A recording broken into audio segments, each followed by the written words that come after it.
Good morning, dear students. I am Vishram Singh Meena, Assistant Professor, English working at Government PG College, Karoli.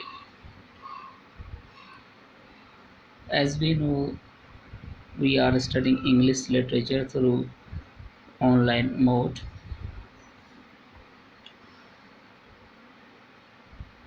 The poem which we were reading yesterday is The Solitary Reaper. We have finished the first two stanzas of the poem. Each stanza consists of 8 lines, and today we have to deal with the third stanza of the poem. The Solitary Reaper is one of the finest lyrics written by William Wordsworth. It is divided into 4 stanzas. A lyric is an emotional poem which expresses the emotions of the poet. As we know that it is a song, so it may be sung in the company of the musical instrument, namely lyre. That's why it is called lyric. The poem was written when the poet visited the Scotland in the autumn of 1803. Will no one tell me what she sings? The poet says that the Scottish girl who is reaping reaping the crop in the mountains area. She is singing very well, but the language of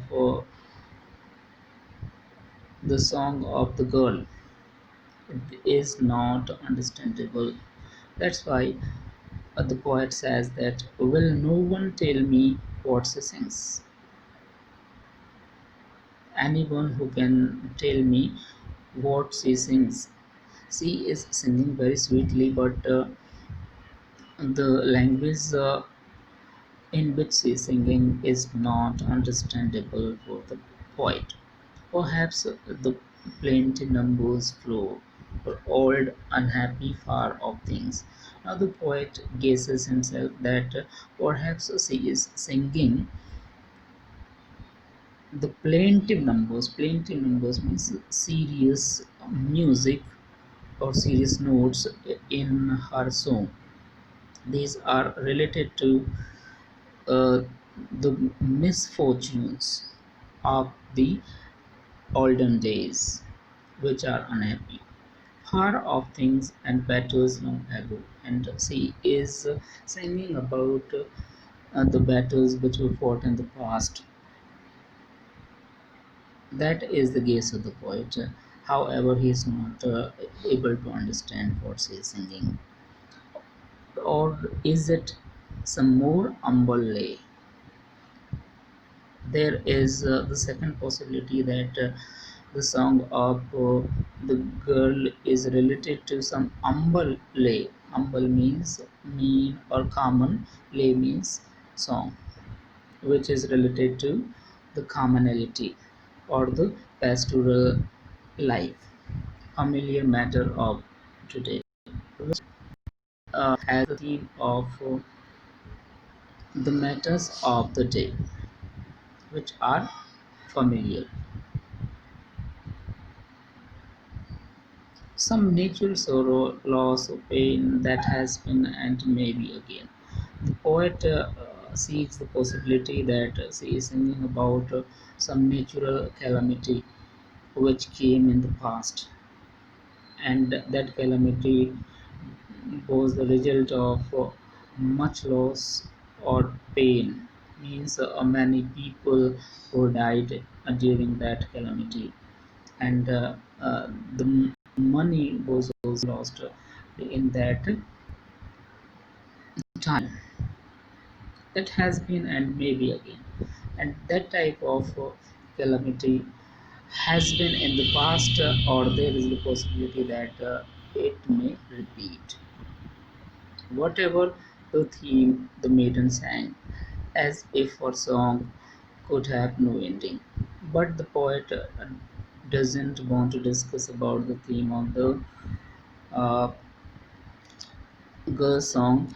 Uh, he is saying that whatever the theme, the maiden sang. Whatever the theme, the maiden means the Highland lass was singing. It doesn't matter, as if her song could have no ending. She was so spontaneous in her song that there was no ending in the song of her, as if her song could have no ending. I saw her singing at her work. The poet says that when he saw her, she was at work. She was working in her field, and over the sickle bending, she was bending over his over her sickle with which she was reaping the harvest, reaping the crop. But she was so busy in her work and in her singing that she didn't pay any attention to the poet. I listened motionless and still. The poet was so impressed with the song sung by the girl that he listened very well. He remained motionless, and he did not disturb the girl to to to pay some attention to the girl's song. He tried to understand the theme of the uh, girl's song, but he could not, because she was singing in different languages while the poet could not understand. That's why, and as I mounted up the hill, the poet left the place where she was singing. He mounted. He mounted means climbed up the hill. The music in my heart I bore, but the music of the girl's song was still ringing in his ears and still wearing in his heart. The music in my heart I bore, bear second from bore, long after it was heard no more. However, it was not able to be heard by the poet, but the resounding of the notes or the music sung by the girl was there in the heart and ear of the poet. That's all for today. Thank you and have a nice day.